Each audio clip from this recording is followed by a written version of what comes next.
New CBS News polling finds registered voters have a more positive view of the economy now compared to just last month.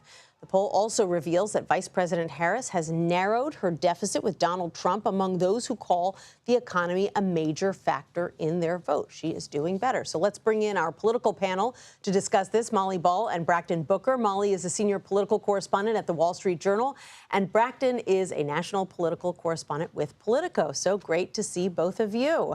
And Brakkton, I will start with you and that poll. You know, the Biden campaign and then now the Harris campaign, they struggled for months and months to try to convince the American public that they would be better stewards on the economy, no matter what they did, labeling it Bidenomics, highlighting inflation coming down. It never seemed to make any difference. And now suddenly we've got this poll that shows that perhaps she is making headway. Is that because gas prices are coming down or interest rates are coming down? What's going on, you think? Look, I think it's a combination of those things, but I will echo what somebody told me during CBC week in that Democrats had the good policies. They just had the wrong messenger when Biden was atop the ticket. Now you have a much more articulate, much more nimble messenger, and I think that is helping some Americans change their views about how the economy is going.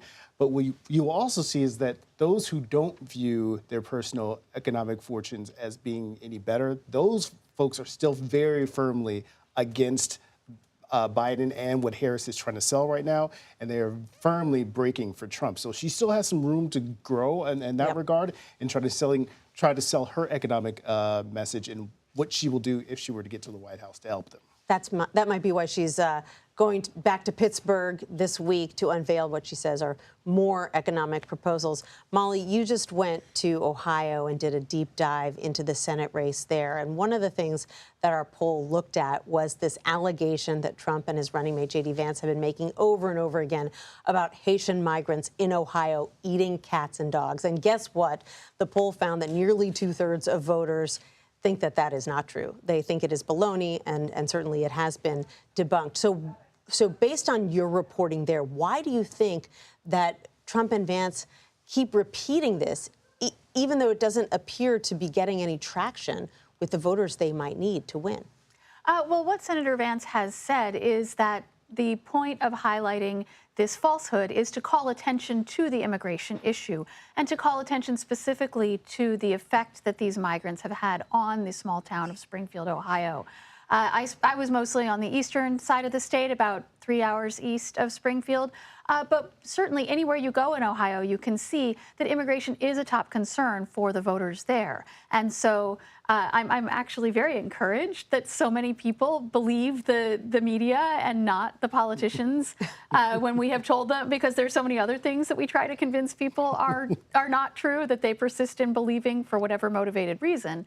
But the immigration issue is clearly on the top of people's minds, particularly more conservative-leaning voters, particularly the Republican challenger to Ohio Senator Sherrod Brown, the Democrat, who I think is in the fight of his political life. This is the hardest re-election he's ever faced, and part of the reason is he's up against he's a sort of progressive populist. He's up against a right-wing populist, and it's a sort of competition between different forms of populism.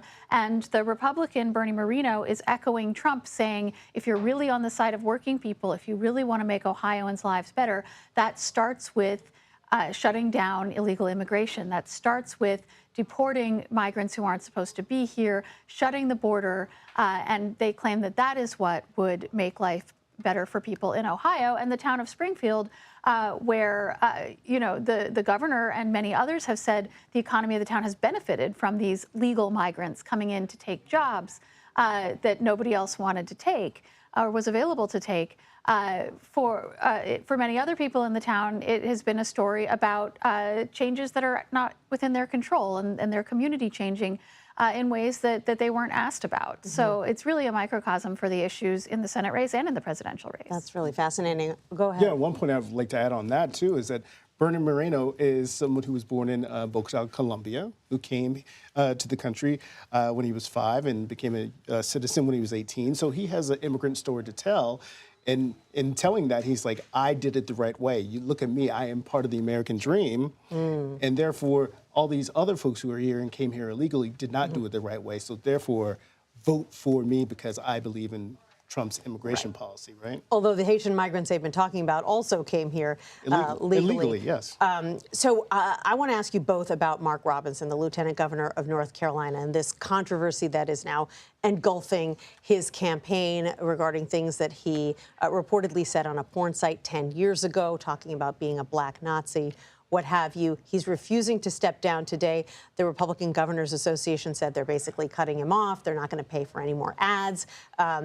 You've got Republicans from the state basically saying they think he's going to lose.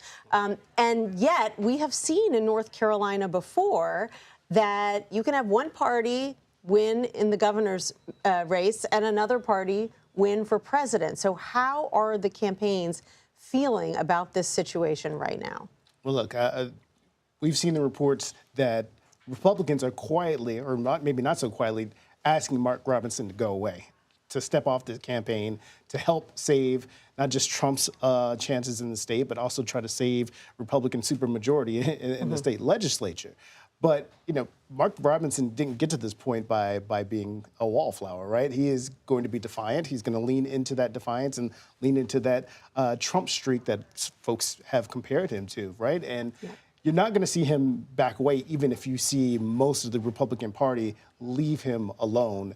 What you're going to see, hopefully, is you know, some Republicans come to their senses and maybe coalesce around Mark Robinson and say, like, hey, come on, this is going to be a drag on the party. But right now, I don't think he's going to heed to that advice. Molly, I want to play for you a soundbite that we just got from a J.D. Vance rally in Charlotte, North Carolina today.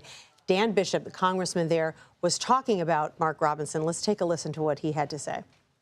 Last week in North Carolina, Democrats and allied media rolled out a meticulously timed and coordinated character assassination and immediately sent mailings, ads, broadcasts, and posts smearing all Republicans by association while claiming the high ground. So they're trying to spin this as, you know, character assassination by the media and, you know, opposing campaigns. Obviously, none of what has been reported by CNN and other outlets has been debunked as of yet. And the problem for Republicans is that even before this new reporting, there was plenty of stuff out there about Mark Robinson. And in fact, what I find so interesting about the ad that the Harris campaign released tying Trump to Mark Robinson is it didn't use any of that new material. Right. It was using his posts about abortion primarily, which were already in the public domain, which were already known about even before he won this Republican primary. Republicans knew when they nominated him that he was someone with a long history of inflammatory and offensive comments. And even knowing that, they made him their gubernatorial nominee. He was behind in this race long before this new CNN report with, you know, shocking new material, new to the public, not new in terms of time.